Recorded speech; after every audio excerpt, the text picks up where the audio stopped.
Hey guys, and welcome back. This week, a few days early, actually before next weekend's games, so that's good. So I'm Elmo. I'm Tuna.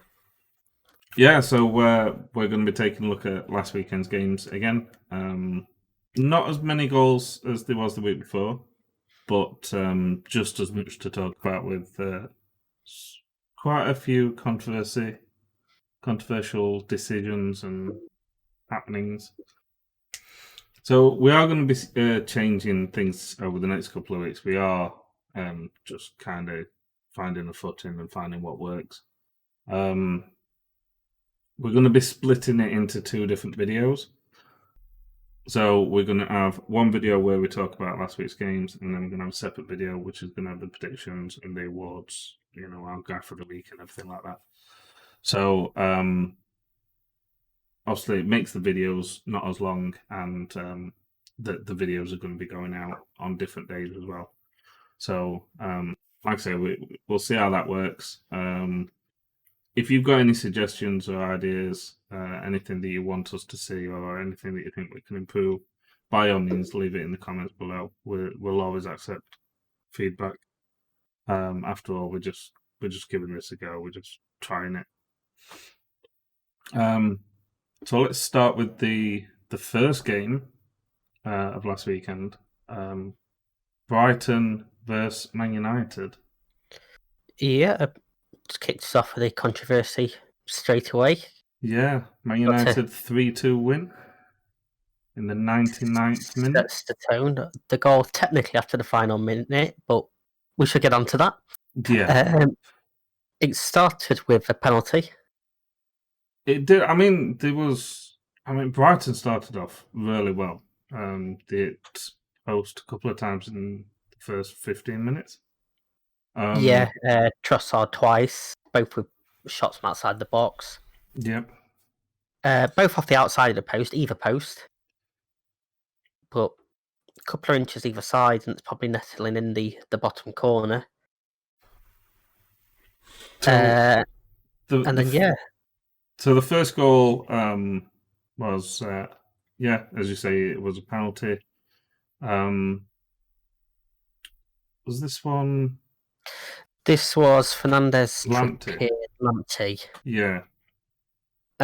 Right hand side of the box. No question whether it was inside the box.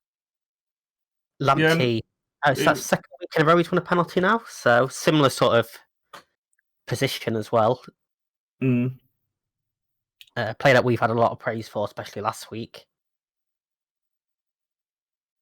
I know your opinions on this penalty, so I'm just waiting for you to share them.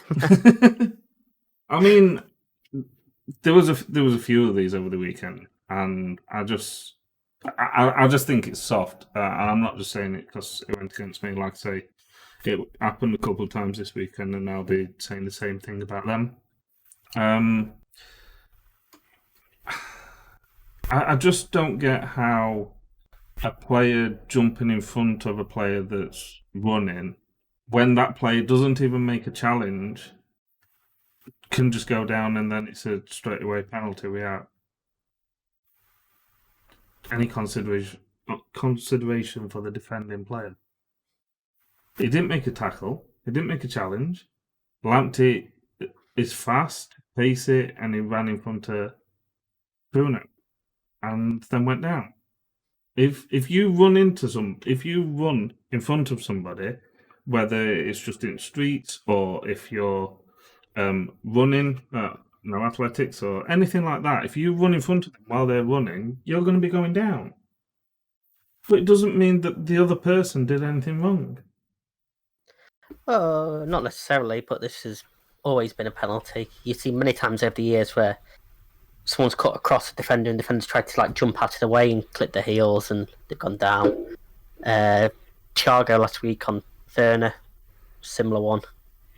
I just think that it's getting soft and it's getting attackers know that that's what they can do, and it happened quite a few times in this game.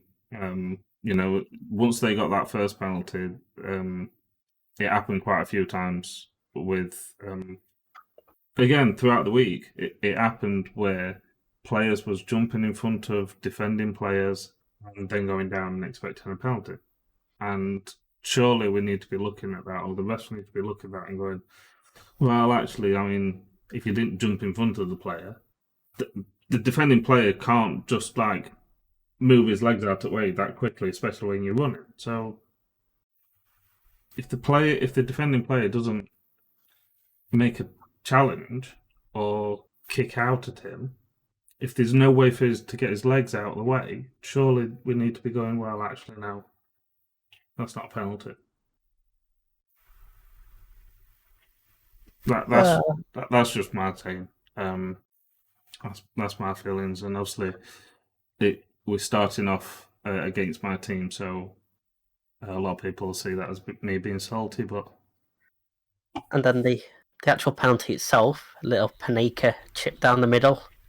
yeah, you can tell that De Gea did not like one bit. Very risky, especially at any point in the game, but that early on, and then did his crying celebration, which I hate so much.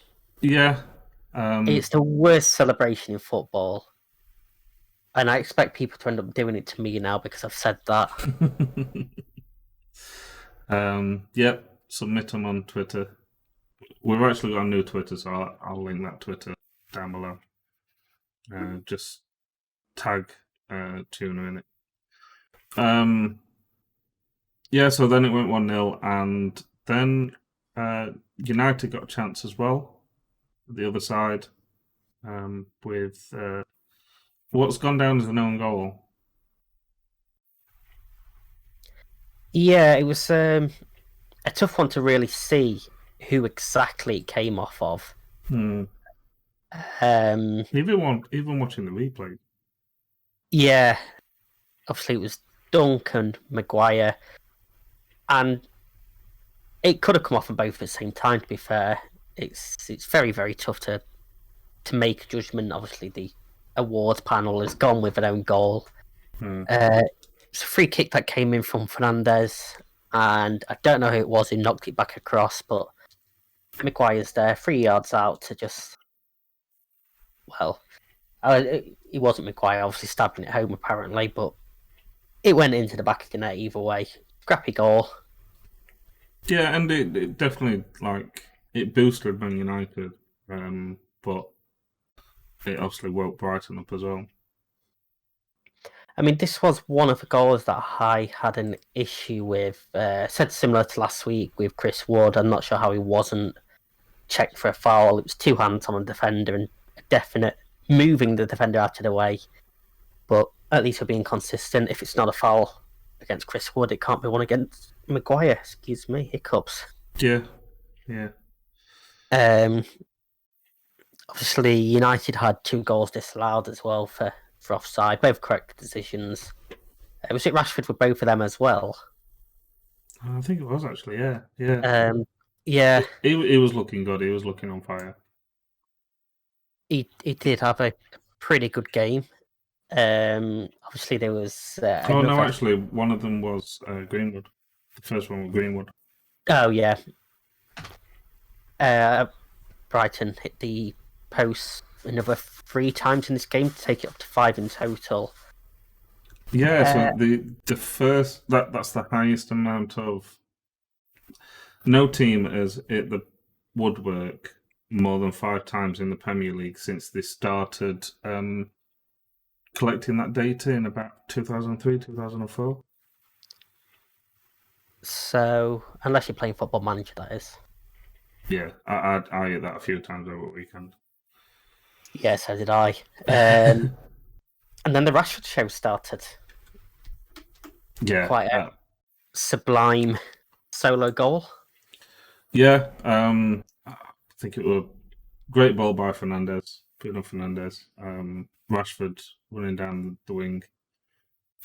Just kind of bamboozled the defence. Great footwork.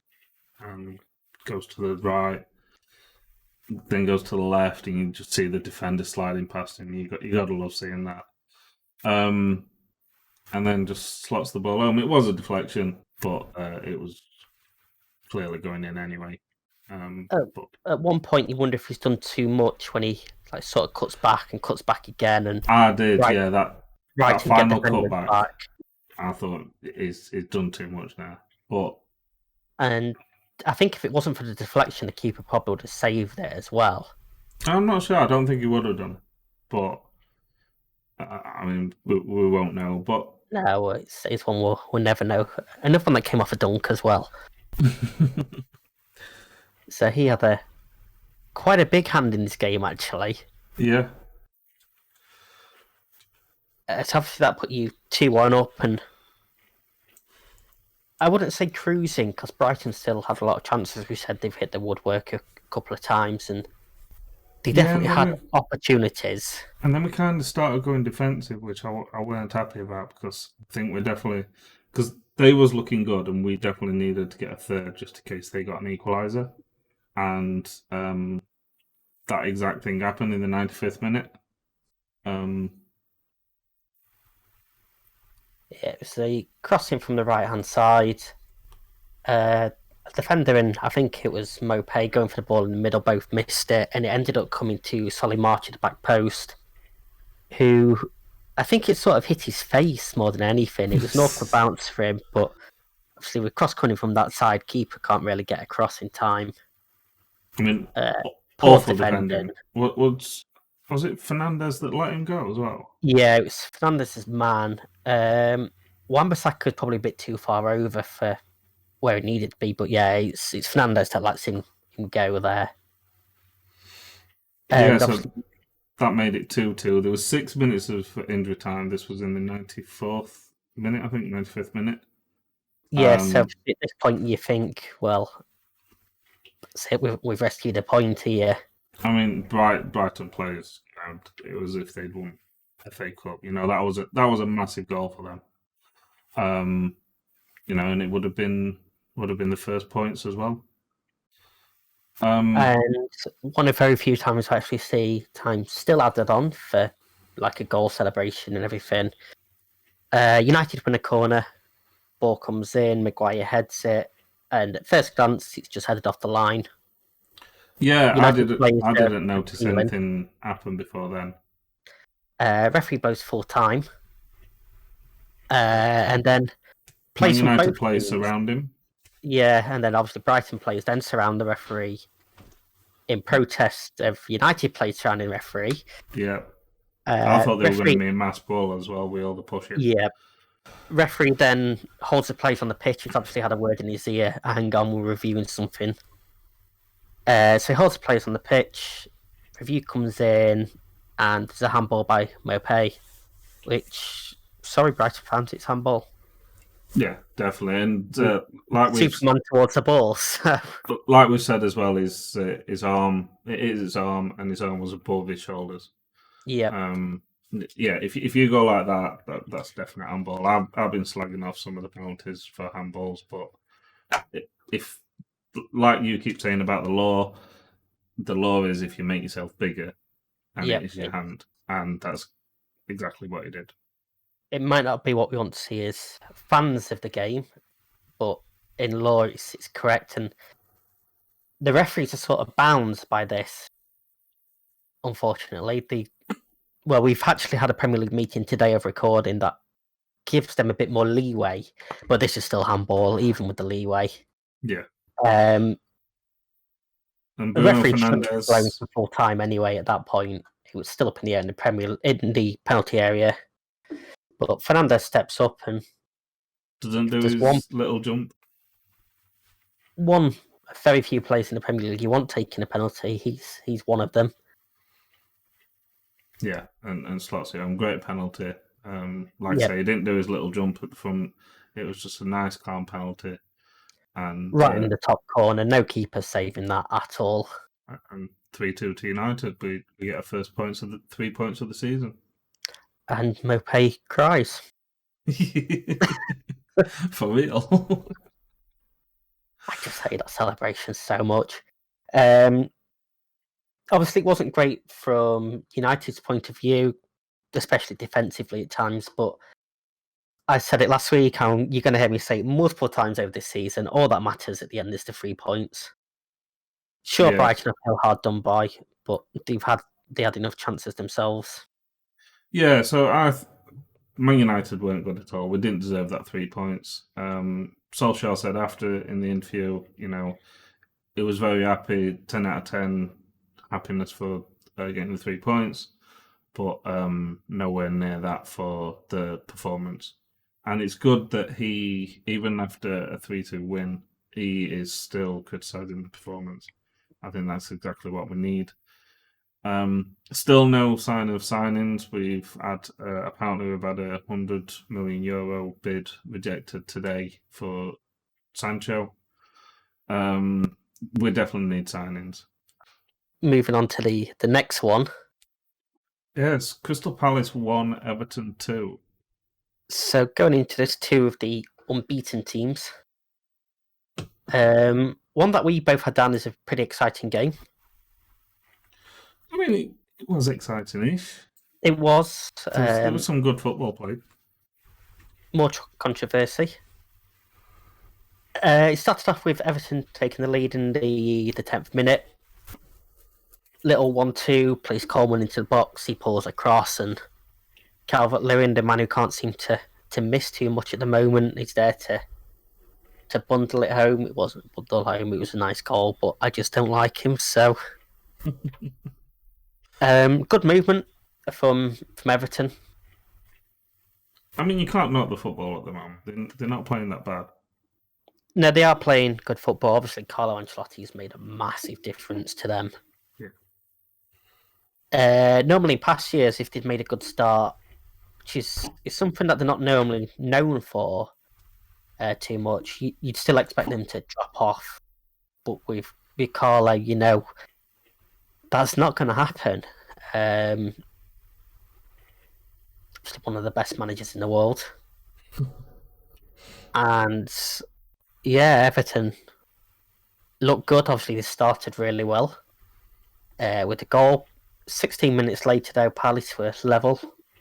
Yeah, a corner comes in and great header from Chiarte. Very good header. Yeah. Corner to the back post and powerful header. He wasn't really marked either.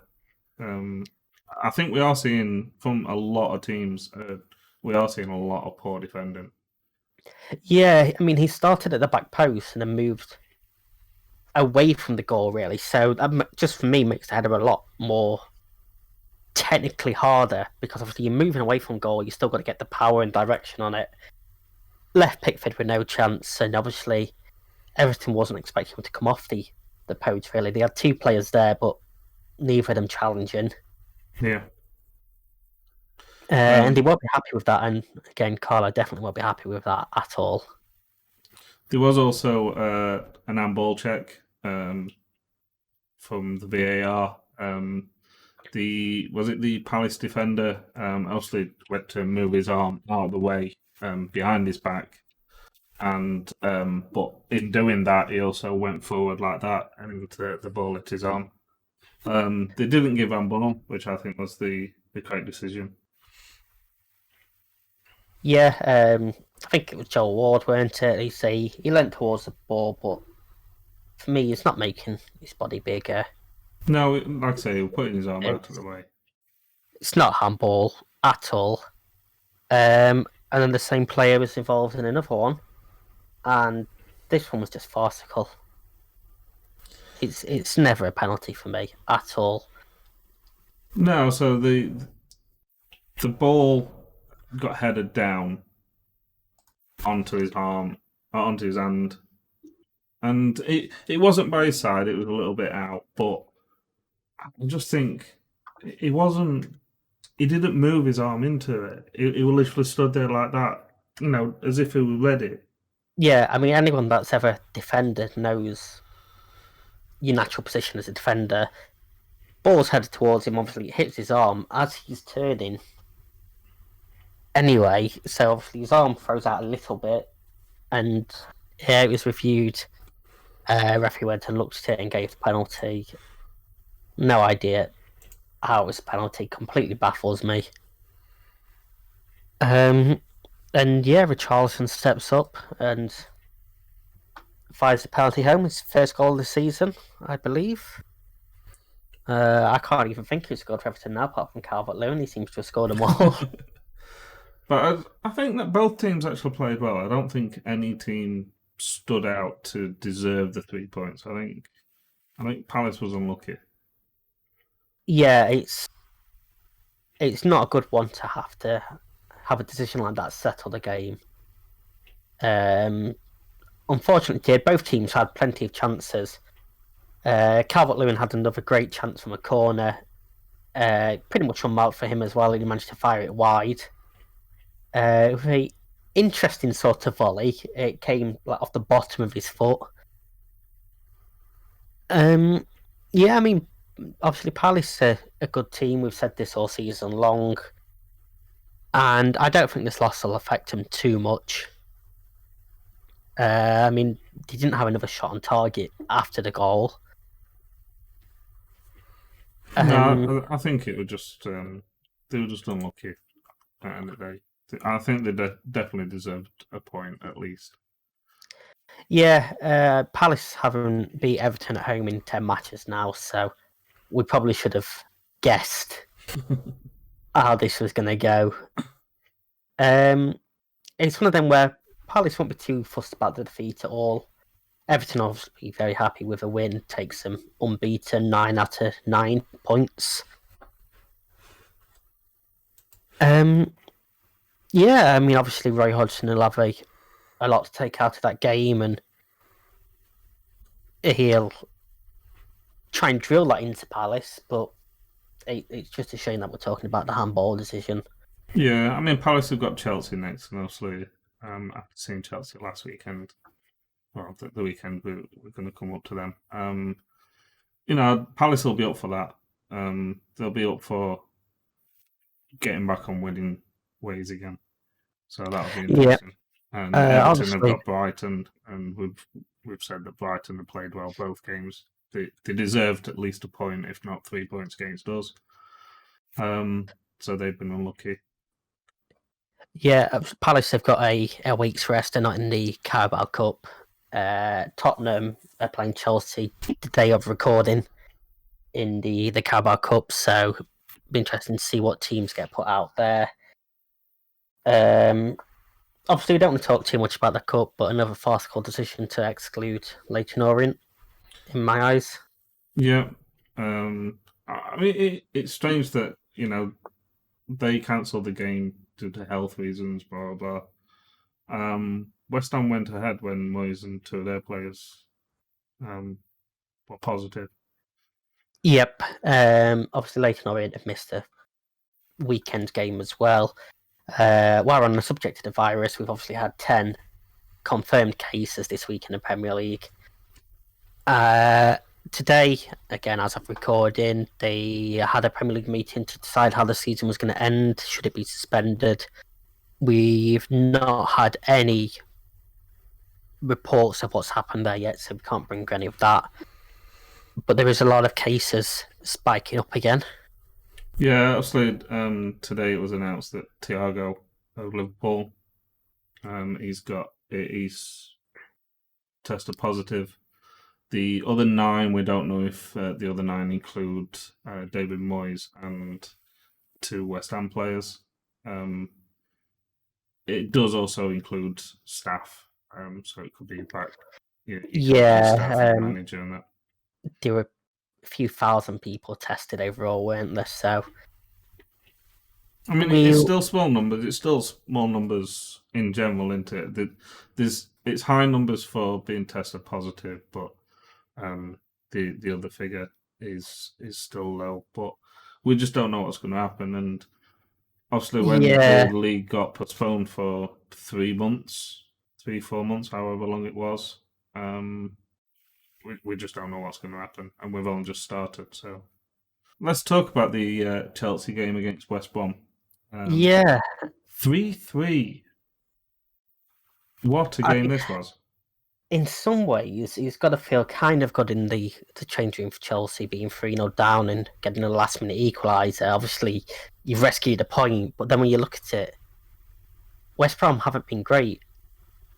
I mean, this was literally a Scored tale a of two point. halves. You had the It first half, was. which were West Brom, the second half, which were all Chelsea. Yeah, a couple of mistakes from Chelsea. First one from Marcus Alonso, poor headed ball. Straight to a West Brom player who feeds Callum Robertson. First touch wasn't great. Second touch was pretty nice. You mean Robbins? Yes. Don't talk about your players. We're talking about West Brom players. Fires past Caballero, who's actually playing this time, not Kepa. Oh, why weren't Kepa playing? I have no idea. Caballero didn't cover himself in glory the first goal. Admittedly, it was a tough one. It came through defender's legs, but Yeah, it went under the legs of Reece James. Great goal. it was. 4 minutes gone, and when you go 1-0 up against Chelsea, especially a side like West Brom, that's really going to get the team, the lads pumping. And then it went a bit quiet, really, for 20 minutes. And then Thiago Silva got his welcome to the Premier League, pulling the Steven Gerrard. And Robinson, once again, running through, slotting past the keeper. Keeper didn't really stand a chance on this one. If you watch Match of the Day, you'll have heard him say that he's one of the most experienced defenders around. He is. It's just a poor mistake for him. I still don't understand the reasoning by. Was this his second game for Chelsea? I think no, this was his debut. Why do you give someone that it's his debut the captain armband? I don't understand that, because what does that say to all the players that's been there for a while? I mean, I don't really know who else is going to get it though. It's a really young, inexperienced team. Really, Conte maybe. maybe so, but I mean, you don't give it to someone that's just walked through the door. I wouldn't. I suppose it depends. Obviously, he's been training with the team and everything. I've done it on Football Manager before, and they don't like it. The players don't like it. Trust me.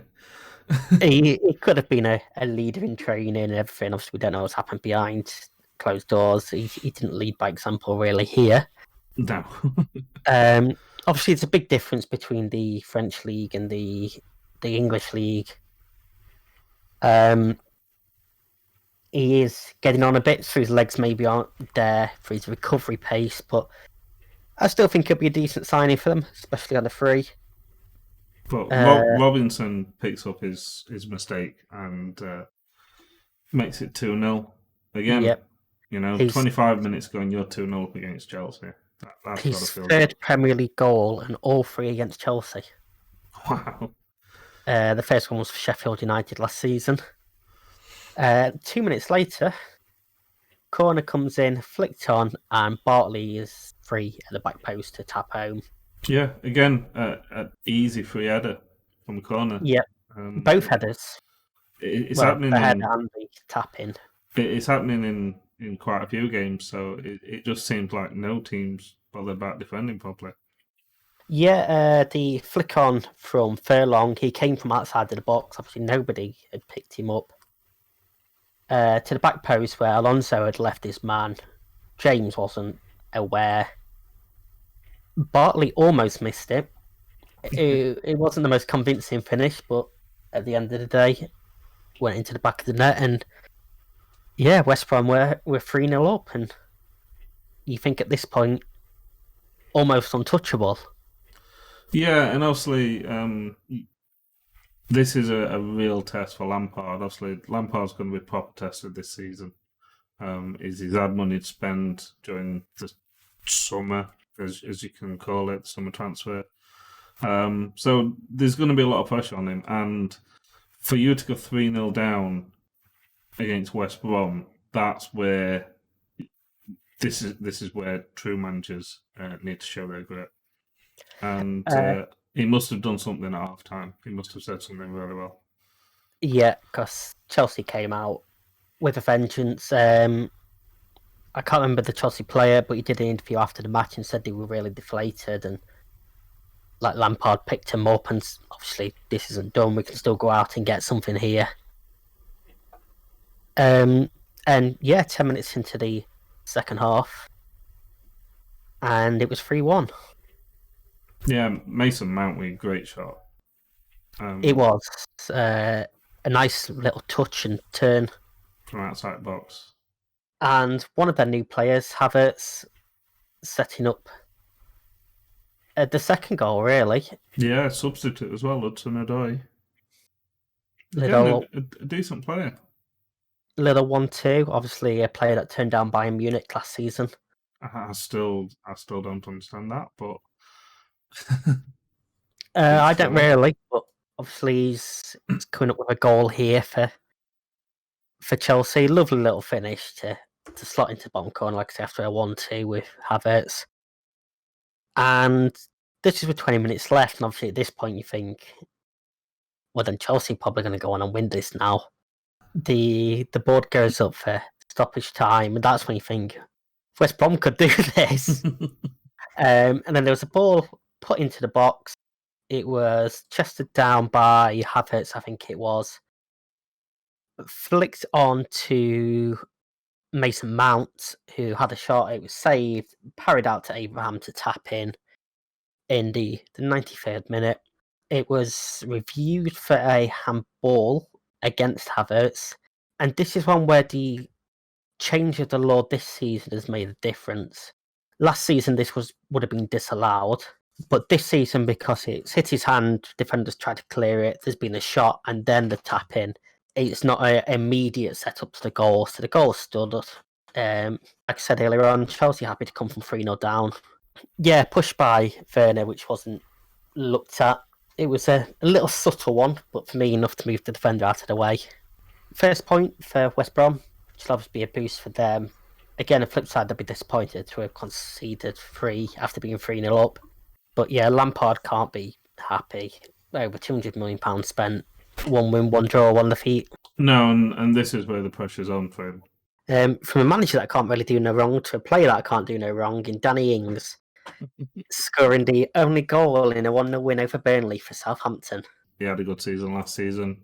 Danny Ings finished up there with top goal scorers, and is looking like he's hungry for scoring those goals and finishing up there again. Very much so.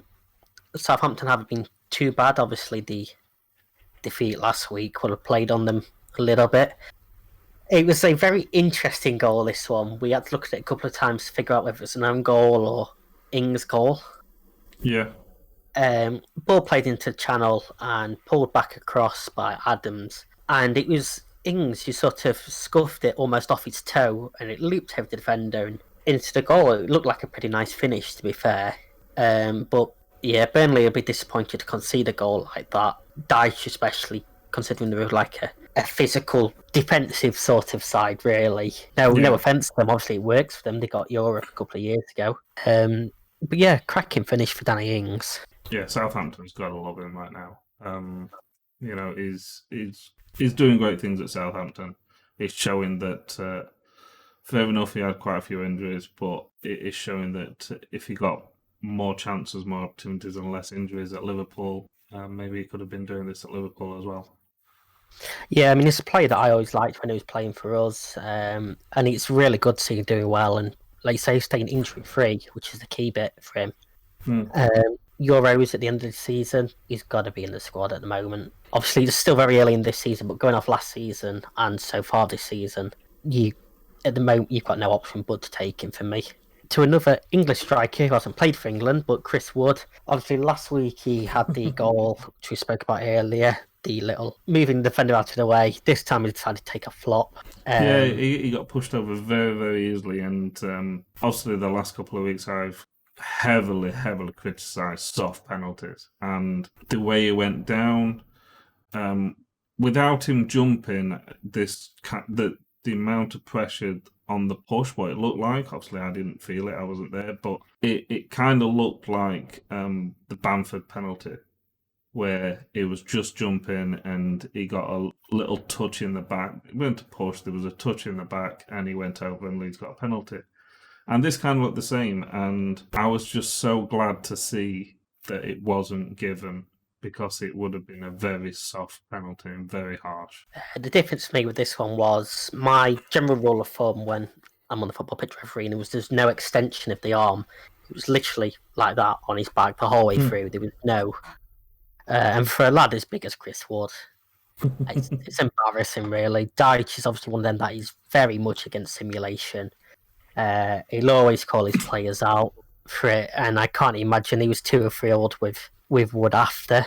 And then also, there were no other controversy in this game apart from a goal getting disallowed for offside. But there's a new rule now where assistant referees are supposed to flag at the end of the movement and not when you would normally flag for offside. So yeah, meant to let it go so VAR can review it. It's not stopped too early, so we're not losing goals to incorrect offside decisions. So obviously, was it Burnley that was on the attack as well? Yes. It kind of got a lucky bounce off the keeper, one-on-one with the keeper, kind of got a lucky bounce from the keeper, off the keeper, and then slotted it in the back of the net. But just as he was slotting it in the back of the net, the ref blew the whistle. According to the new rule, they were both late. No, sorry, the linesman flagged early and the ref blew late. Yes. The linesman flagged when technically no offence had occurred. So for people that don't know the full wording of the offside rule, which is about to get nerdy and pretty boring, I'll make it as short and concise as possible, but it's not against the laws to be in an offside position. He wasn't technically offside until he then challenges for the ball because he's making the defender play the ball. So the linesman flagged way too early. If he was going to flag at any point, it's as soon as the defender plays the back pass. That's when the flag should have gone up. Obviously, in the current VAR rules, he should have let the play go on and then reviewed it after. But all in all, it was the right decision in the end. He was offside, so yeah, I guess it doesn't matter how we get there as long as we get there. But yeah, that was it for Saturday's games. Sunday started with a very tasty Yorkshire derby. Yeah, it's the first proper Yorkshire derby in a long time. And this is one of those where I kind of feel sorry for the Sheffield United and Leeds fans because this is a game where you want to be attending. I'm sure the players would have loved the fans to have been in that stadium. I mean, this was a fantastic match anyway, even for 1-0. But if you had a crowd in there as well, it'd have been sublime. What was sublime? I was a couple of goals out on my prediction on this one. Just a little bit. I had 7 goals in this, so I was just a little bit. It could have easily been 7 goals if it wasn't for the goalkeepers on both sides. 2 incredible performances, almost as if they were trying to outdo each other. There was a total of 11 saves between the 2 keepers in this match. No, there wasn't. There was 12 saves. I'm taking one away from Sheffield United. I'm sorry. So yeah, it could have easily been a lot more in terms of goals. In the end, it was just 1. It was a late header from Patrick Bamford, who again scores. A guy that apparently can't do it in the Premier League is certainly proving people wrong. Yeah, it is looking good. The whole Leeds team looking good. We mentioned, was it last week or week before, Helder Costa? Yes. He looked good against you. He looked good last week as well against Fulham. They've got some decent players, and Leeds are showing that just because they've only just come back up and it's been a few years since they've been back up, they're not ready to go down yet.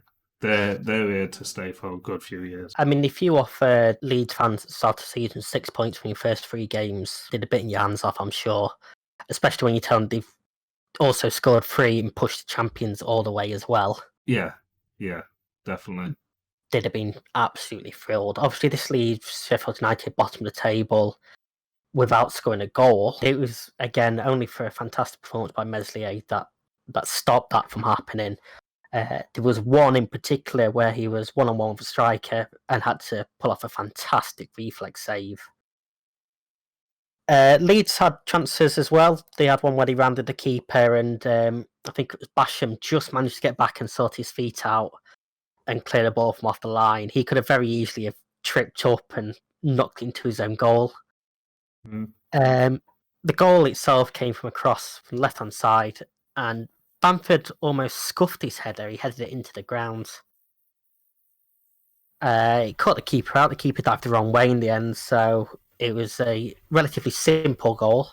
But yeah, Bamford is looking good. Leeds are looking very good. Big test for them this weekend. Big test for both teams actually this weekend, which obviously we'll get onto in the video later this week with the predictions, what we think will happen. But Leeds are playing Man City, Sheffield United are playing Arsenal. Both of them no midweek game, both of them out of the Carabao Cup, so it'd be nice for them to have a little break. But yeah, I mean, there's not much more we can say about Leeds that we haven't said in past episodes. And obviously both the opposition are playing midweek, so yes, they've got a little bit of advantage. It'll be interesting to see if Leeds continue the good form and get 3 points or even 1 point against Man City. That'd be mad. Yeah, obviously, New approach side Norwich last season beat Man City, so Leeds will be looking to take something from that and go on and do that. But I think our predictions at the start of the season of Leeds being the best promoted sides, we should both be pretty comfortable with that. Then we went on to Tottenham Newcastle, which I thought would be an interesting game. Newcastle have been looking all right. They got some decent players that I think is definitely going to help them this season. And Tottenham, obviously, they got Gareth Bale, who hasn't played yet. Yeah, he should be back the end of October. Well, let's say end of October, after the international break. Should be. Obviously, I don't quite know exactly what's happening there, but he'll be a massive difference to them. I mean, obviously, they had just an amazing game last week. Well, amazing second half with Son getting 4 goals. But this week, just 1-1 against Newcastle. Yeah, shout out to Cardalo for Newcastle. 11 saves in this game. Some absolutely incredible ones. There was a free kick earlier on in the game, which he saved. He got back up to save the rebound from close range. I think there was a double save from Harry Kane as well in there that 9 out of 10 times Kane's burying. Son hit the post, hit the crossbar twice. Yep. So Tottenham definitely had their chances. In the end, they finally did score. I say in the end, it was 25 minutes in, but after the chances they'd missed or had saved at that point anyway, it must have felt like it was going to be a long, long day. So they had 23 total shots with 12 of them on target. So that just shows how well Newcastle defended and how good their keeper was. Another assist for Harry Kane. He's not getting many goals, but he's getting the assists. And this one was a nice assist, a little step over, which you don't see much from Kane. Fires the ball across the box. It misses 2 players in the middle, and Mora's there to slide home at the back post. And at that point, you sort of feel, after Tottenham being so strong in the opening minutes, that they could really go on and score a few here. As we said, they definitely had some decent chances. Last week, when they were scoring for fun, you expected them to at least put some of them away. Again, Son hit the crossbar twice, so really unlucky there. But you thought they were coming away with 3 points. Dyer missed a free header, which sort of hit his shoulder. And obviously he'd be centre of controversy then later on. Which was a controversial one, but technically by law correct again. But it's not one that we want to see. It's just ruining football. I mean, this whole technically, it's the law thing. The fact that we have to say that on a decision just shows how stupid that law is.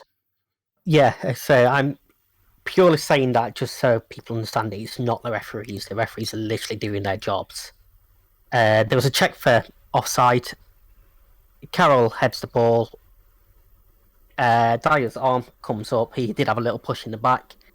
Hits his arm behind him. He had no clue where the ball was. Referee reviews it. Penalties given. And you saw from the frustration from Mourinho as well. As soon as the ref gave the penalty, he just walked down. He wasn't even watching the penalty. Good penalty from Wilson. Yeah, I think he's going to do well for Newcastle. I like Callum Wilson. Yeah, definitely. Obviously, Newcastle fans will point to Tottenham fans even, sorry, will point to the controversy, but they had the chances again, and it's one of them. We said off stream yesterday that if they took the chances, then we wouldn't even be having this discussion. It wouldn't have made a difference at all. Their assistant manager or one of the coaches for Tottenham was sent off for remonstrating with the referee at full time. Jose's been pretty critical of him, says he just followed him down the tunnel. But yeah, point apiece leaves them both on 4 points after 3 games. So, and then from a not so much boring, but just a 1-1 draw to Man City 2, Leicester 5. Man City going 1-0 up after 4 minutes. You know, when Man City go 1-0 up after 4 minutes, you're like, hold on, here we go. yeah, a superb finish. Fantastic strike from Mahrez. I don't know if you've seen it. I don't know if you've seen it, but there's like footage of Schmeichel shouting, watch for him at the edge of the box, watch for him, and then the ball goes out to him. Great strike from edge of the box, top left corner. Absolutely beautiful finish. And I think he goes missing in a lot of games. He still puts in the work, but it's goals like that that just remind you why Man City paid what they did for him. Yes, definitely. And then down to the other end, and City was sort of quiet really after that. They've admitted themselves they needed to go a little bit more for the throat really, but Leicester win a penalty. Correct decision. Vardy fouled, pulled back. Good advantage from the referee. There was a foul on the outside of the box, but Walker just gets the wrong side of Vardy and just hauls him down. And another one that you normally want to take your penalties for, Jamie Vardy smashes it into the top corner. Your take on the penalty? No, I mean it was pulling him back. It would definitely went a soft penalty, pulling him back. It wasn't just a tiny bit of contact, and yeah, great penalty by Vardy. Vardy's shown that he knows where that net is. He is, even at his age, he's still absolutely fantastic. Yeah, definitely one of his typical runs in behind. So going to half time 1-1. And I think I said to you, like, oh, watch City come out now and bag a few. Did wrong City, but City did. Yeah, 54 minutes gone. And again, Jamie Vardy, fantastic. He really is just a brilliant player. So the ball goes into the box. I think it was Castagna. Yeah, Castagna, who's proved to be a fantastic signing for them already. Yeah, definitely. I mean, we've said over the last couple of weeks how we like watching Leicester at the moment, and he's definitely one of the main reasons. Just a little flick, Yep, a backheel flick into the bottom corner. A very good goal. I mean, you sort of look at it and think, well, Addison probably should have done better, but you don't expect that. No. You can't really prepare for that. So, yeah, fantastic goal from Vardy once again. I suppose the one thing that you could say is maybe he should have been marked a lot better. Yep. And he definitely should have been marked a lot better, a bit further into the game when he wins another penalty. Now this is where again I said that there was going to be more of these, and this is where again Vardy jumped in front of the defender, and the defender didn't really have much chance. I think it was a soft penalty, and I don't think this should have been a penalty. I think it was idiotic defending more than anything. There's definitely a charge into the back. It was a charge into the back because Vardy jumped in his way. You know, if Vardy didn't jump into his way, then the player wouldn't have even touched his back. But you could also argue Vardy trying to get to the right side of the ball to actually have a shot on goal. But if a defender's running and someone jumps in your way, you can't just stop like that. He shoved him in the back, yeah, fair enough, but Vardy still jumped in front of him. And again, there was quite a few of these this weekend. It wasn't just in the United game or the Leicester game. Players just go back to the Brighton game as well, where I can't remember his name, but they tried to get 2 more penalties for the same reason. It's just soft. It really is soft penalties, and I don't think that should have been a penalty. As much as I love Leicester, as much as I love Jamie Vardy, no, that shouldn't have been a penalty.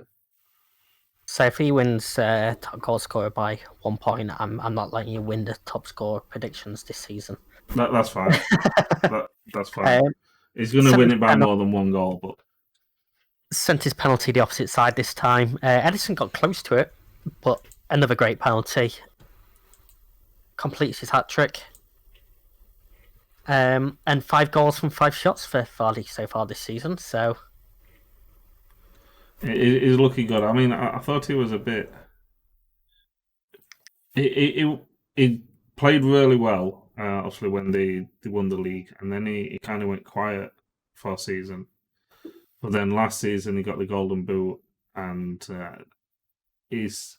I've already predicted it, but yeah, he's going to be up there winning the Golden Boot, or at least very close.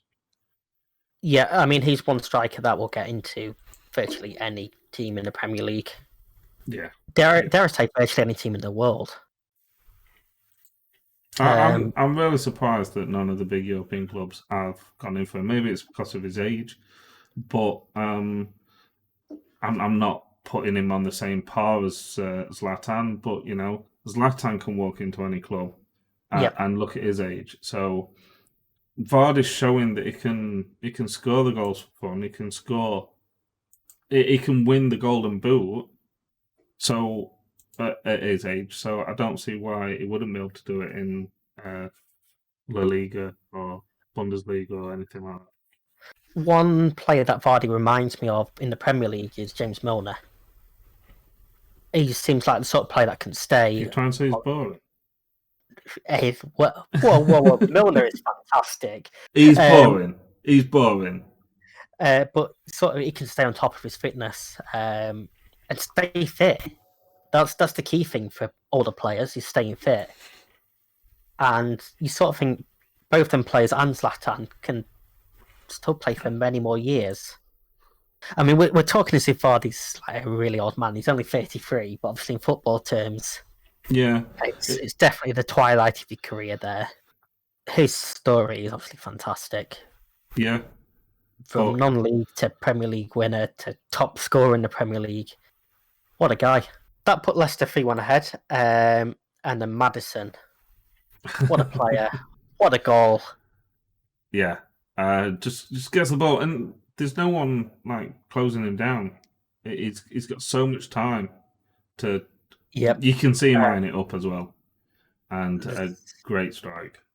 City players pointing at each other, asking where the marking is, but he just curls one into the top corner. Again, Edison, no chance with that, really. Fantastic strike.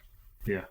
And that puts Leicester 4-1 up. And I think you messaged me at this point, like, I think my TV's broken. I'm like, yeah, I know. Yeah, because I think I've missed two or three of the goals. So I was doing other things. Can't remember what I was doing. I think I was making some dinner or something like that. And I just kept having a look, and I'm like, wait, what? What's going on? So obviously that's 4-1. 84th minute, corner comes in from City, from Mahrez, and Ake gets his first goal. Pretty decent header. Yeah. Again, I think it was poor marking. Yeah, very poor again from a corner. Obviously, City having the talent, you do think at this point, well, it's not quite over yet. Yeah, and then like you say, 4 minutes later, another penalty to Leicester City. Maddison wins this one. At first glance, for me, this one was a very soft one. Then I see the replay and see he actually clips his heels. Yeah, so this is the opposite of what I've been bitching about. So this was actually, Madsen was going straight. Madsen didn't change the direction he was going, but it was the defender that came across and just took back of his leg as he was running. Very clear penalty. And makes it 5-2. Yeah, Tillemans steps up for this one. I think Vardy had been stopped off at this point. Vardy had gone off. I bet he gutted, but another pretty decent penalty. 3 penalties in a game.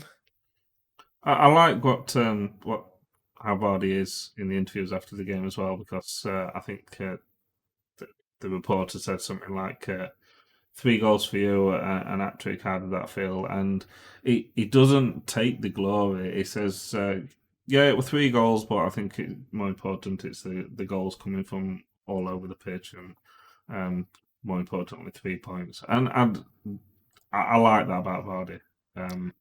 He's a brilliant player, but his ego's not as big as what a lot of other players are that don't even deserve to have a big ego. Obviously, Leicester showed when they won the league that they have to have people scoring goals from all over the pitch. So obviously he needs that support. He can't win it from himself. But to make a statement like this against Man City is massive. First time ever in Pep's career he's conceded 5 goals. First time at the Etihad Stadium, City have conceded 5 goals. And there was a lot of saltiness as well from not just Pep, but also from the players as well, criticising how Leicester set up to just defend and then counter attack. And I didn't see that. I just saw Leicester just the confidence just kept growing and growing. And I don't see that there was just counter attacking. Admittedly, Leicester only had 28% possession, but the problem with Man City is Pep doesn't have a plan B.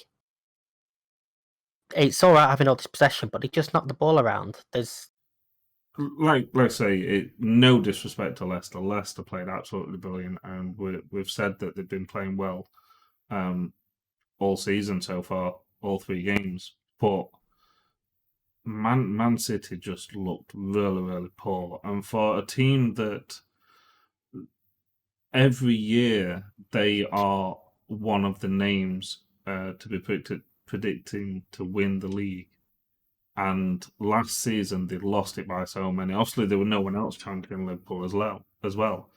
But the money that City spent, the players that they've got at the club, the reputation that they've got, just scoring for fun, how many goals they can score in a season compared to other teams. And they lost the league by far too many points. And they're not showing that they are that side that you expect to win a league. Obviously, we looked at the City last week, them beating Wolves pretty comfortably in the end, thinking City are the real deal again this season. But however, our next game shows that maybe it's just Wolves that aren't doing great. Yeah, I didn't have any faith in West Ham against Wolves, and the shock of the weekend, really, for me, from our predictions at least. So obviously, West Ham putting 4 past Wolves. It just shows that you don't need your manager. Your manager can sit at home and play Football Manager and just call his assistant or send him a few text messages. They did say that they didn't make any decision without speaking to him. But yeah, for your manager to be watching the game and managing from home because he tested positive for Corona, and you go out and you win Wolves 4-0. Yep. Obviously, opening goal coming from Jared Bowen. There's a foul in the centre circle, and Fornals takes a quick free kick. Bowen just runs through and kills one into the bottom corner. Good goal. Lovely finish, and the quick free kick was so clever. Bowen looked good. He looked good all game. He did. I actually watched the free kick back just to make sure the ball had stopped moving. It stopped literally before he kicked it. Yeah, cracking finish because he still had a lot of work to do. Anyway, the defenders were getting back. So he cuts inside one and just places it past Patricio to make it 1-0. They had another chance later on, which was a pretty decent save from Patricio. Ball crossed in and there was a header. I can't remember who it was from off the top of my head, but it was a smart save from him to get down. Yeah. He went into 1-0, went into half time 1-0 even. And again, you sort of don't want to write off Wolves because Wolves are a very good team. Yeah, I mean, we had Wolves doing well. Well, I know I had Wolves doing well, but they didn't have any decent chances. I don't think. Not that I remember. Anyway, I've just had a look and they had 2 shots on target out of 11. They just don't know. This isn't the Wolves that I expected, and it isn't the West Ham that I expected. No, not at all. The second goal was also from Bowen. Again, he had a decent game. He did. It was a shot that came off the post.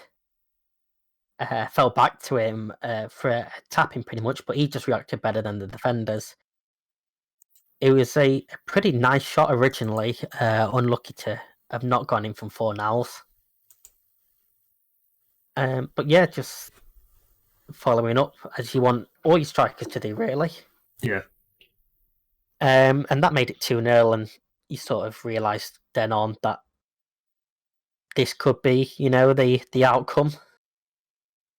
And then I did kind of think they were going to end there. I didn't think that there was going to be many more, but yeah, obviously 8 minutes later, then we go and get another goal from a corner. It originally went down as the striker's goal, but on review, it went down as a Jimenez own goal. And I think it flicked off his shoulder and went in. Not the defender, the keeper should have done a lot better saving that. It kind of like because it was kind of like his chest high, but the keeper was down here. It kind of went down on his knees and it went above him.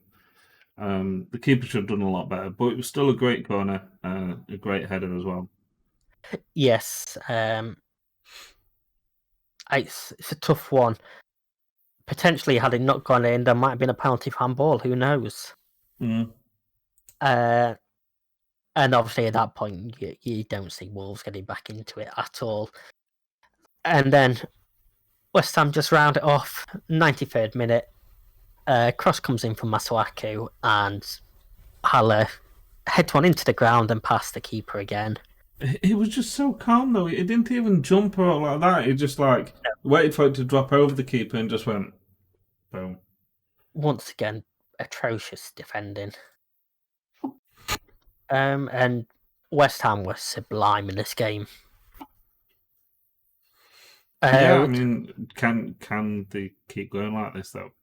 Obviously, it's early, and we look at the teams that are down at bottom that you wouldn't expect, and the teams that are top that you don't expect. And it's been a long time that we've had a really exciting season where all the clubs can bring out shocks, and it's looking like that at the moment. Yeah, I mean, we looked at West Ham's start to the season: Newcastle, Arsenal, Wolves, Leicester, Spurs, City, Liverpool in that row. I mean, they're probably happy to come out of that with 3 points, but you should have expected them to be Newcastle, not Wolves. And obviously that gives them a boost going into this run of games. Mm. First 3 points of the season, so they'll be very, very happy with that. Wolves starting to look over their shoulder a little bit already at this stage of the season. They need to find that form that they had last season and the season before. But they started last season pretty poorly. Obviously, they had European football as well last year to contend with, but it'll be interesting to see if they can turn it around this year. They have got a very good team.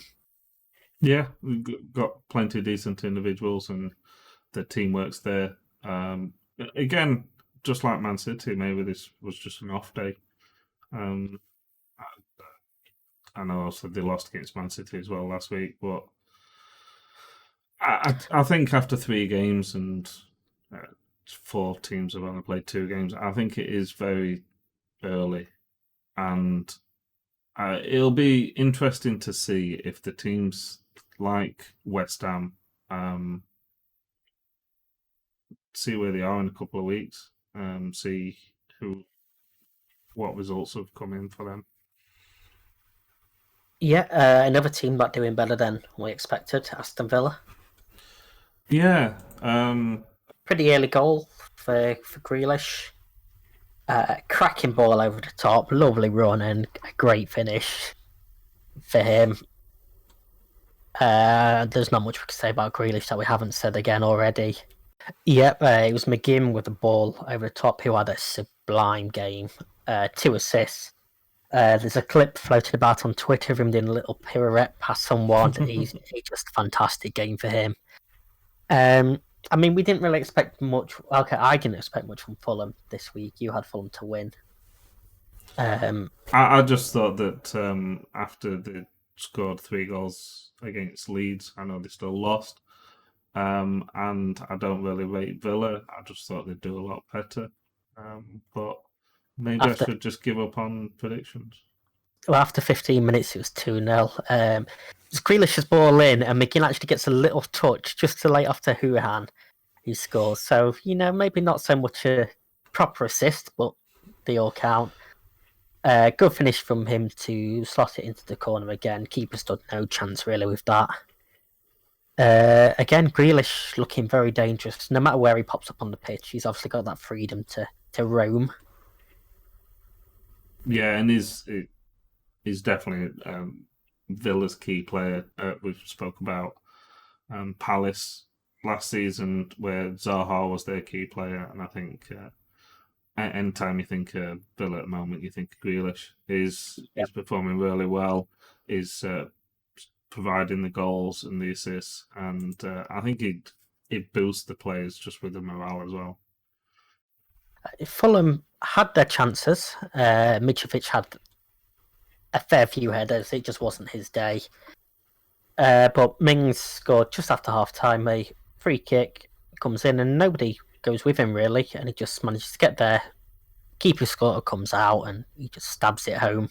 Yeah, it was kind of like a clumsy goal, wasn't it? And the defenders, I don't think they really moved, did they? It was like it was like one of them training sessions where you got them fake people just dug into ground.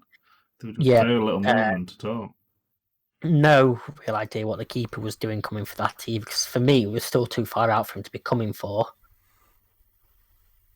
Fulham did get the ball in the back of the net, but disallowed for a foul. It was a shot that came in that was saved. The core of Reed put it into the back of the net, but Mitrovic had bundled someone over in the back post. It was a foul. He basically just floored the defender. Yeah. They did have a very nice shot from Brian from the edge of the box. Nice left foot, which keeper palmed onto the crossbar as well. So yeah, Fulham had their chances. Wasn't necessarily quality finishes, but they're creating chances for themselves. So that's pretty much all you can ask for. They must be worried that they haven't scored too many so far. Yeah, I think just like West Ham, I think it'll be interesting to see how Villa are over the next couple of weeks. Next week they play Liverpool.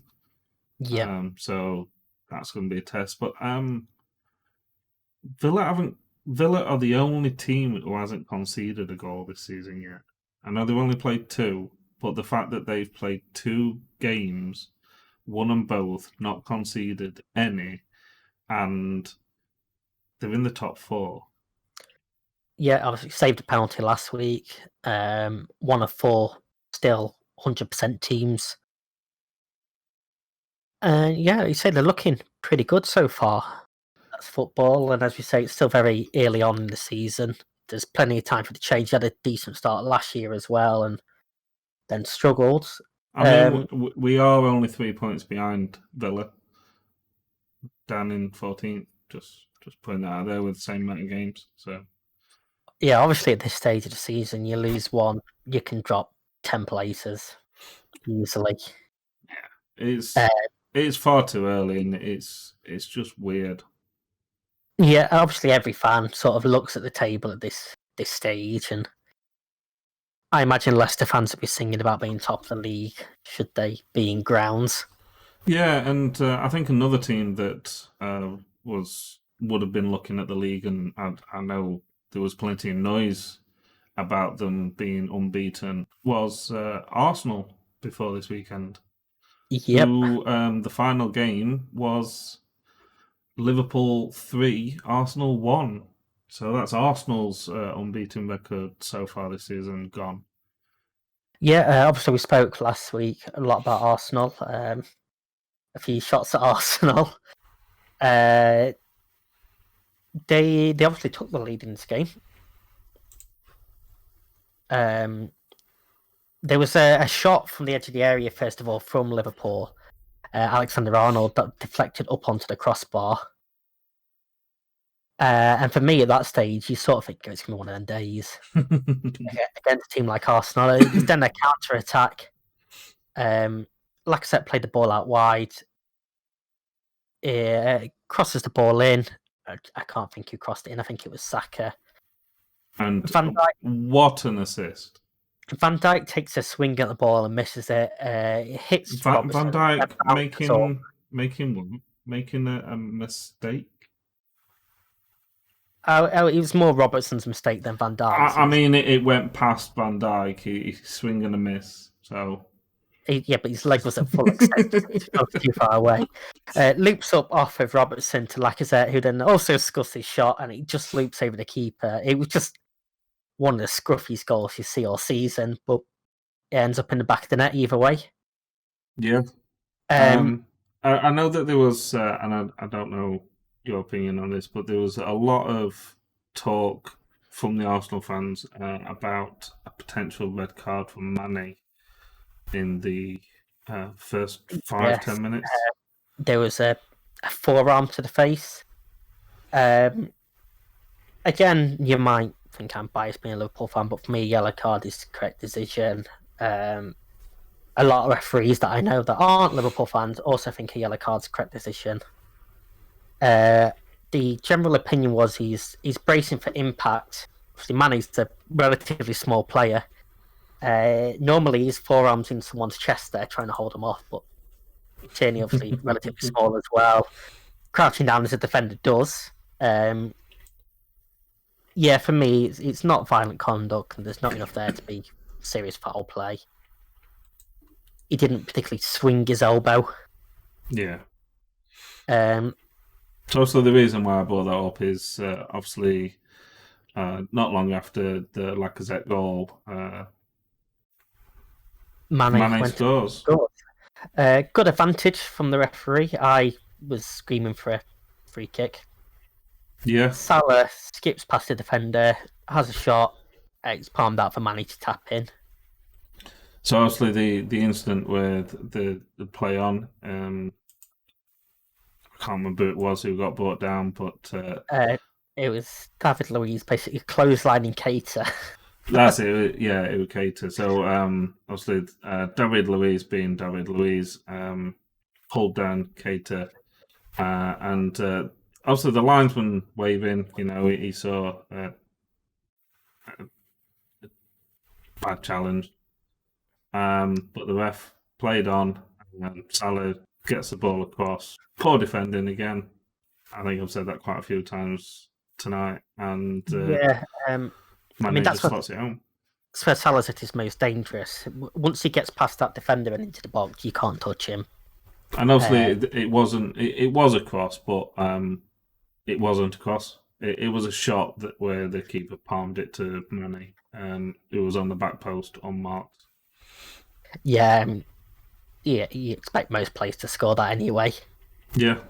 And then 6 minutes later, it was 2-1 to Liverpool.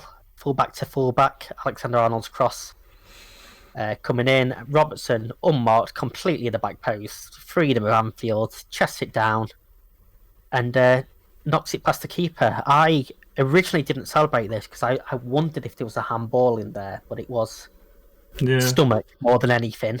And again, very poor defending. There's no way, and it's kind of identical to the Man United, the Brighton goal against Man United, where if you've got a player on the back post with that much space, the keeper and all the defenders are this side, watching the play and everything. It's just an easy tapping for any player. Yeah, Willian didn't track him at all, and I get it's tough against Liverpool because their fullbacks are so advanced, and as a winger, you want to be up the pitch, don't you? You want to be attacking. You don't have to be following defenders backwards towards your own goal. Like that's not your job. Your job's to score goals. But yeah, it was a pretty nice finish, to be fair, from Robertson. He doesn't score many. Wasn't the stat that you sent me about Salah having the most touches? Yeah, Salah's had, I think it was 35 touches in the opposition area so far this season, which is one more than West Brom have had as a team. And wasn't a couple of them touches where he was taking the ball off Jota, who was making his debut? Yeah, Jota came on for Mane later on. He missed a decent chance himself. Yes, yeah, he did. And then, he had another one where it came in and Salah sort of robbed the ball from him, and a bit of confusion and easy for Arsenal defence, really. Yeah. Lacazette had another couple of chances. He had 2 1-on-1s with Alisson. Alisson did really well to stay up and make himself big. But you expect someone of Lacazette's quality to really score that. And then Jota's goal, it was a cross that came in, header cleared to Jota on the edge of the area, who takes it down on his knee onto his chest and then scuffs it really off the post and in. Another one I didn't celebrate just in case it was handball originally. It was a tough one to see. It's kind of ruined it, hasn't it? It's kind of ruined celebrating a goal because you don't want to be that guy that celebrates and then gets disappointed. But then you're just like, everyone's celebrating. I want to celebrate. And then by the time that you realise that it wasn't handball or there wasn't an infringement, the celebration just feels worthless. You're just like, oh, yeah. And it has taken a lot of joy out of football. Just like I imagine Arsenal fans are feeling right now. I'm not going in on Arsenal again. We're not doing that. I mean, so after Thursday night, you'll have played Arsenal 3 times in, 5 weeks? Yep. So it's 1-1 at the moment, so, Thursday's the decider. Is it though? Are we counting friendly games? It's a game. I'd never said competitive games. I just said game.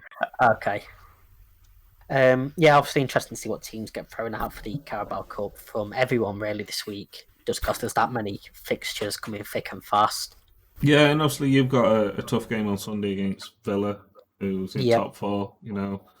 Liverpool playing another top 4 team. So one thing I've noticed about Liverpool, I was actually thinking about this yesterday, is you think at our 3 games so far this season, Van Dijk first game makes a mistake, gives away a goal, then goes and scores. Mane against Chelsea gives the ball away, chases down, goes and scores.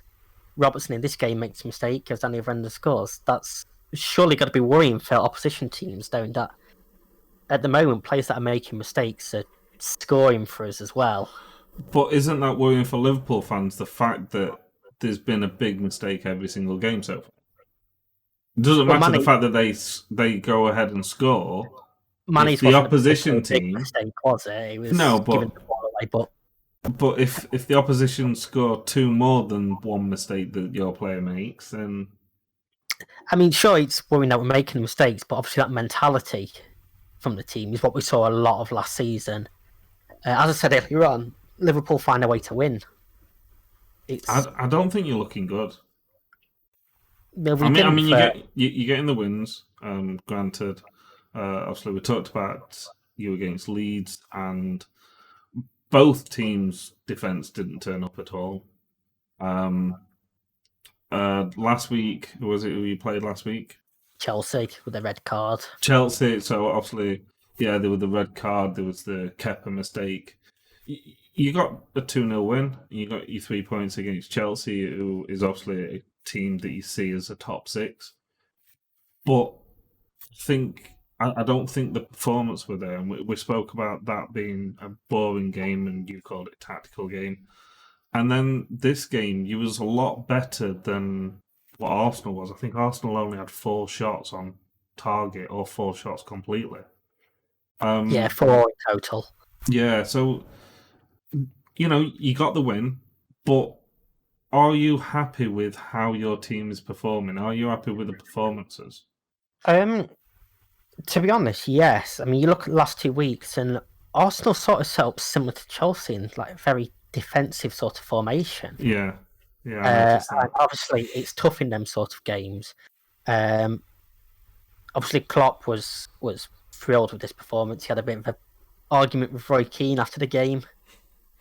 But yeah, for me, it was almost a flawless performance. They were comfortable on the ball. Obviously, we scored 3 goals. And for me personally, to come out of the first 3 games that we had, actually Chelsea and Arsenal, both Big Six teams, and Leeds, a newly promoted team who have looked good since as well, with 3 wins. And the only one that wasn't really comfortable was Leeds. I'm happy at the moment, but like we said, every game so far, it's far too early to be looking at the table. I think the two teams for me that are standing out as performing really well weekly is Everton and Leicester. I just you're not looking like the champions. Yeah, I think maybe that's why I'm seeing it, because you're not looking like the champions. You are looking like the team from the restart who just you'd won the league, and you could tell you'd won the league, and you wasn't putting in the effort. But the team before the restart, I'm not seeing that right now. as someone that obviously watched him week in, week out last season, it's very similar to the start of last season. To be honest with you, it's not much different for us. We similar performance levels, and like we said earlier on with City, their problem last season was they dropped points, and obviously they've already lost a game now this season. That's already 3 points they've got to make up in theory. Obviously we play Everton the week after the international break, so 2 big games in a row for Liverpool now in the league. At Everton, which are historically draws, so it'll be interesting. I mean, for me, after 5 games is when we can first start to look at form and sort of pick out how the league's going to shape up. You can't obviously, Which again, I completely agree with them. You got to look at 5 to 6 games before you look at form. It's just very disappointing. I know we have it every season, no matter, even with a late start or a normal start, but it's just a shame that those 5 games are broken up with a stupid international break. Yeah.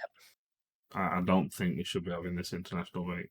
I think it's ridiculous. The amount of games that's been thrown in with the European Cups and the Carabao Cup and everything. We shouldn't be having these, but it will be interesting. Obviously, we've got this weekend, which will be the fourth game for most teams, 3 games, the third game for a couple. It'll be interesting to see if the players who are, sorry, the teams who are on form continue that after the international break. Yep. Obviously, that's when normally you sort of lose a bit of momentum. As far as I know, it's still only the European nations that are playing, though, in this international break. Surprise, surprise. Which will help a few teams out, us being one of them, because obviously we've got a lot of South Americans in our team. Well, you know, I don't really pay attention to these. I haven't paid much attention to who's playing in the international break, but I'm pretty sure that the rest of them have all postponed.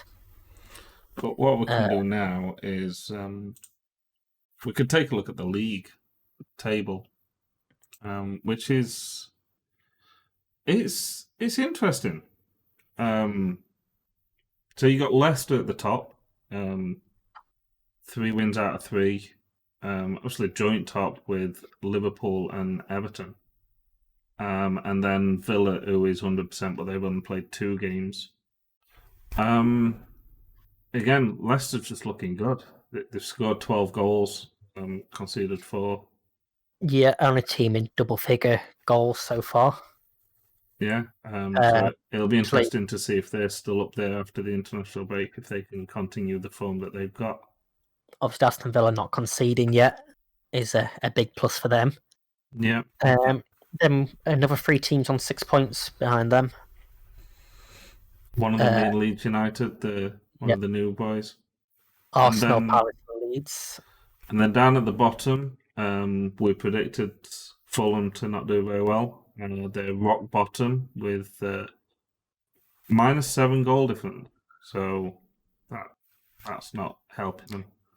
There's some comparisons to Fulham and Derby. Yes. So Derby got relegated with 11 points. You've got Sheffield United down there as well, who are yet to score a goal. 3 games and 3 losses. And then Burnley, who's only played 2, they're down there to complete the bottom 3. Yeah, obviously West Brom moving out with their point against Chelsea. They've conceded most goals so far, 11, which is the worst start to a Premier League in terms of goals conceded for any team in the Premier League era. But they've got the point. But they got a point, so that's what matters the most. And they've scored 5. Yeah, and obviously the point against Chelsea, it'll be a massive bonus for them. Yeah. It was just a shame that they went 3-0 up and actually only got a point. Yeah, as you say, very early to look at the table right now, but we can only tell you what's in front of us. Standouts for me, obviously, being the 2 Manchester teams, 13th and 14th, but with a game in hand, so that could easily change. They could fly up to 4th and 5th with 1 more win. Yeah. So I don't know when that game's actually scheduled, because obviously right now we've got the Carabao Cup that's been every single week. October, I believe, is Champions League. Yeah, I don't think it's been scheduled in yet. We've got 3 weeks in a row Champions League games, 2 weeks off, which I believe is another international break, and then 3 weeks again of Champions League games. So so it could be that that 1 game advantage that we've got. Obviously, you've got like City and Aston Villa as well. I can't really see Burnley that 1 game making much difference up top, but obviously having that 1 game that could give you that 3 points can make a massive difference, especially at the start of the season. I've got a feeling that game will be scheduled when the Champions League group stage is drawn on Thursday this week, the 1st of October. And it'll probably be like the week now for Tottenham. You'll have a game on Tuesday, and the league game will be on the Thursday. I believe our game is against Burnley. Yes, you play Burnley, Villa play City. Yeah. So it's just pretty much you and City that need to schedule it around. Yeah. That's what I think will happen with that. So yeah, it's going to be interesting to see how it goes. Like I say, we've got this weekend, and then we've got international break after.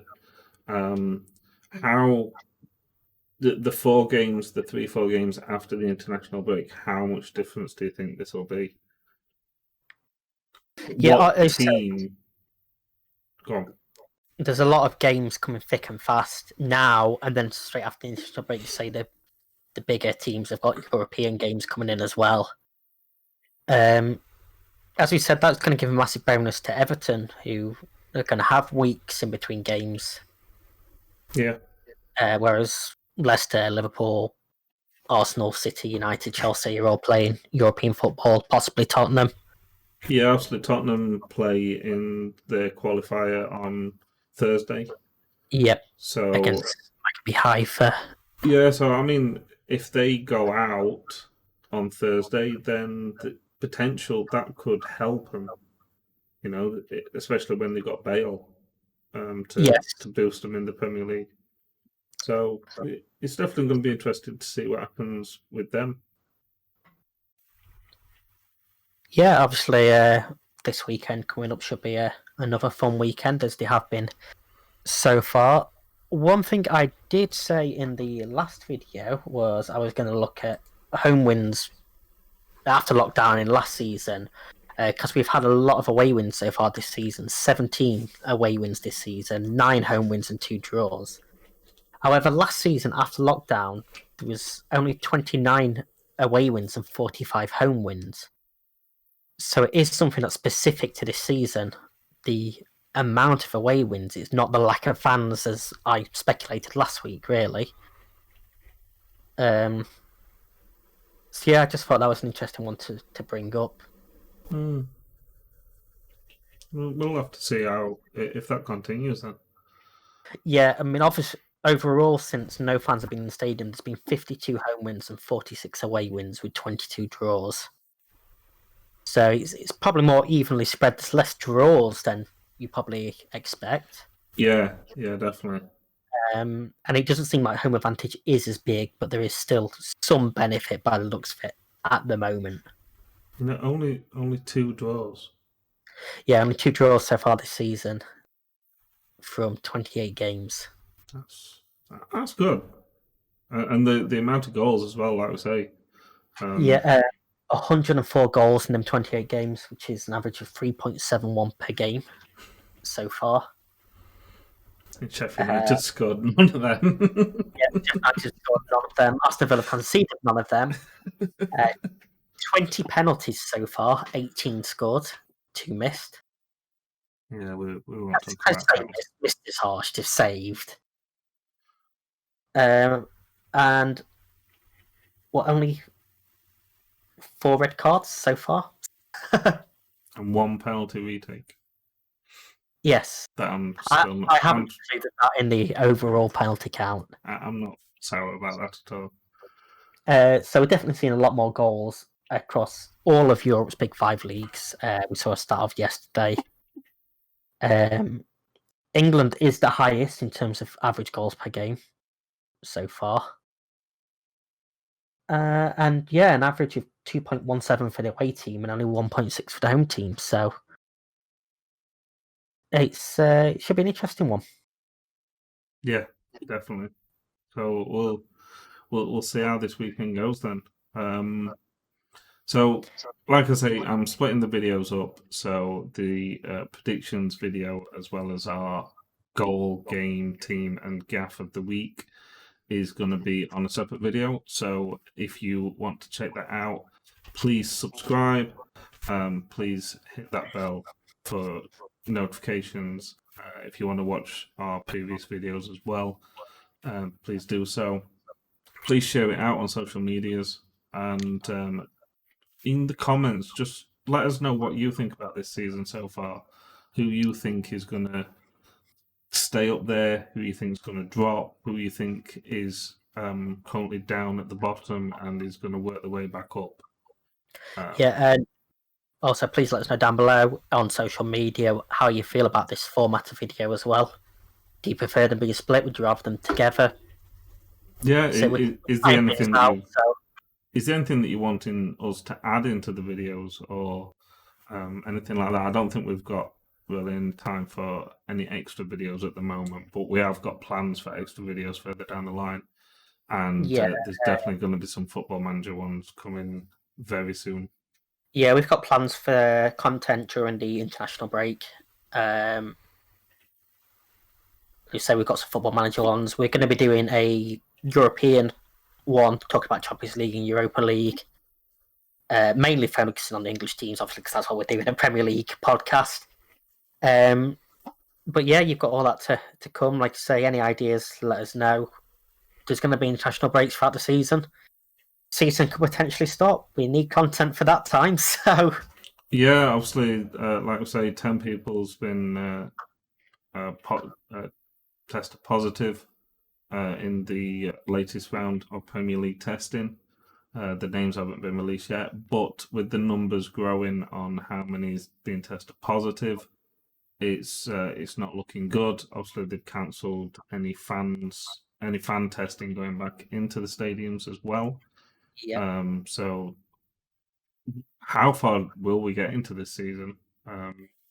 Will we manage to get it? We said earlier on in the video that there was quite a few positives last time there was an international break. So, is that going to happen again for us?